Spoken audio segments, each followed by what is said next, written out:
Jean-Yves Sécheresse, bonjour. Vous Bonjour. êtes adjoint au maire de Lyon en charge de la sécurité. Alors, ce qui vient de se passer à Marseille, ce drame montre qu'on est en sécurité aujourd'hui nulle part et que tout le monde risque aujourd'hui de croiser quelqu'un qui aurait de mauvaises intentions.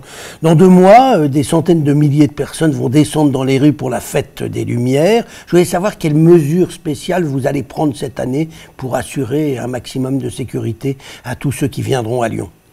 Bien, le format de la fête va être légèrement différent puisqu'il y aura une journée de plus. Cela étant, le périmètre sera absolument identique. On revient à 4 jours. On revient à 4 jours sur exactement le même périmètre. Nous avons renoncé à avoir un spot sur le parc de la Tête d'Or, dans la mesure où ça demandait une mobilisation trop forte de la police nationale.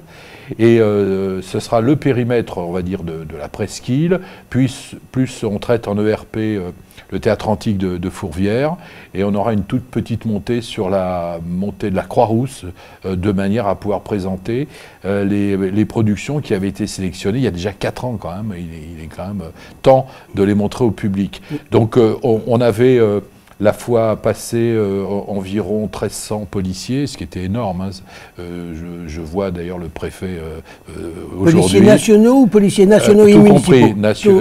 Tout compris. Les 350 policiers de la police municipale, plus les nationaux, y compris la police nationale, indépendamment des CRS ou gardes mobiles, avaient mobilisé quelques-uns de leurs collègues de Valence et de Saint-Étienne. Donc effectivement, des moyens très importants pour assurer cette sécurité. Absolument. Les horaires sont changés? Alors, pour des raisons de vacation de policiers, les horaires ne sont pas changés.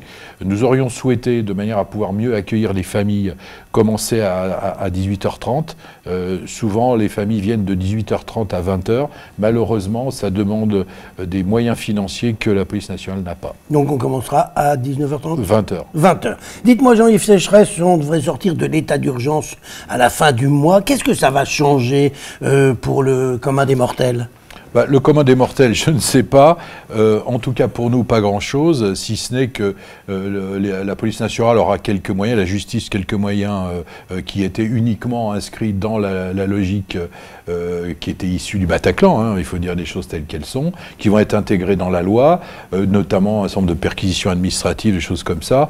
Pour ce qui concerne la police municipale, absolument rien. Rien ne sera changé pour la police municipale. Alors il y a quelques jours, on a pu voir sur les réseaux sociaux une vidéo montrant un poids lourd qui empruntait sans aucun problème la rue Victor Hugo. Et aurait-il eu des mauvaises intentions, qu'il aurait pu se passer un drame comme à Nice?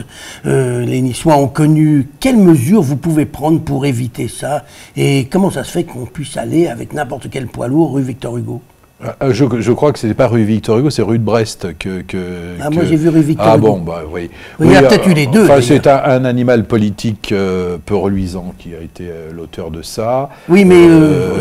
non, mais ça a son importance quand même. C'est un véritable combat politique qui est mené par l'extrême droite, on le sait. Cela étant, bien entendu, après les événements des Ramblas à Barcelone, on s'est encore posé, comme toujours, des tas de questions. Nous sortions d'une sécurisation encore supérieure des berges et de la halle Tony-Garnier. Donc là, on est en train d'étudier. Alors moi, je ne travaille pas à la beauté de la ville. Hein. Nous mettons des plots en béton qui vont être disposés en quinconce sur la rue Victor Hugo, sur la place des Terreaux, incessamment sous peu. On a quand même un problème et on ne peut pas installer ça tant qu'on ne l'a pas réglé. C'est le problème de la grande échelle des pompiers qui est un camion quand même assez important. Là, on a des quinconces qui sont calculés pour la plupart des camions de pompiers pour qu'ils puissent rentrer rue Victor Hugo ou ailleurs, parce qu'il faut aussi sécuriser les risques d'incendie, les risques d'une crise cardiaque au 3e étage chez un monsieur ou une dame. Voilà, c'est ça aussi le danger au quotidien. Donc là, on essaie de voir avec les pompiers ce qu'on va pouvoir faire. En ce qui concerne les rues adjacentes à la rue Victor Hugo, par exemple, il y a une disposition de plots en béton qui interdisent de tourner à droite et à gauche. Donc, par exemple, si jamais il y a un camion qui souhaitait rentrer dans la rue Victor Hugo, il serait obligé d'aller tout droit. Oui, donc il ne pourrait effectivement pas enfiler la rue Victor Hugo. Alors, le principe, c'est qu'il y a des chicanes, il rentrera à 5 à l'heure. Donc, s'il veut tuer le maximum de gens, il faut qu'il prenne de la vitesse. Et on va séquencer la rue Victor Hugo de manière à ce qu'il puisse jamais prendre de vitesse. Eh bien, on attend avec impatience que ces mesures soient prises. Jean-Yves Sécheresse, je vous remercie. Merci.